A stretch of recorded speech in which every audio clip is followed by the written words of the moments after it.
Cette infrastructure, en fait, c'est un ensemble global qui a coûté 10 millions d'euros.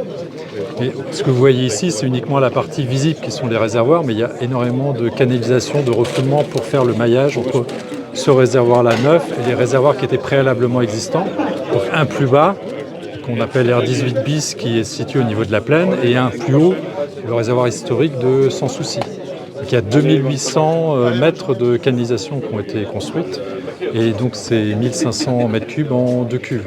Donc c'est ça qui fait l'ensemble du projet. Donc, financé, je disais un tiers, un tiers, un tiers. Un tiers Ville de Saint-Paul, un tiers Frafu et un tiers Créole. En fait, ça s'est fait en plusieurs phases parce que ça s'est construit en concomitance avec le développement de la ZAC au niveau des voiries, etc. Donc les canalisations ont été faites en même temps, donc ça date déjà un peu. Les réservoirs sont arrivés un petit peu plus tard et les stations de pompage encore plus tard. Donc ça s'est étalé sur plusieurs années.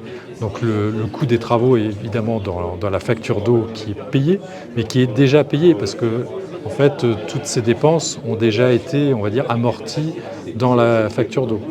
Ça n'empêche qu'il y a d'autres investissements à venir, structurants, sur lesquels voilà, il y a forcément des financements à trouver pour impacter le moins possible les factures d'eau. Ouais. Il y en a un qui doit commencer très prochainement, c'est la réhabilitation de l'usine de Grand Fond sur Saint-Paul, qui est située au-dessus des théâtres. C'est une très vieille usine.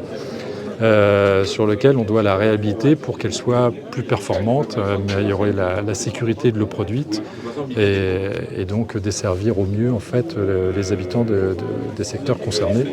On parlait de 18 800 abonnés sur l'usine du Grand Fond, donc c'est quand même quelque chose de conséquent.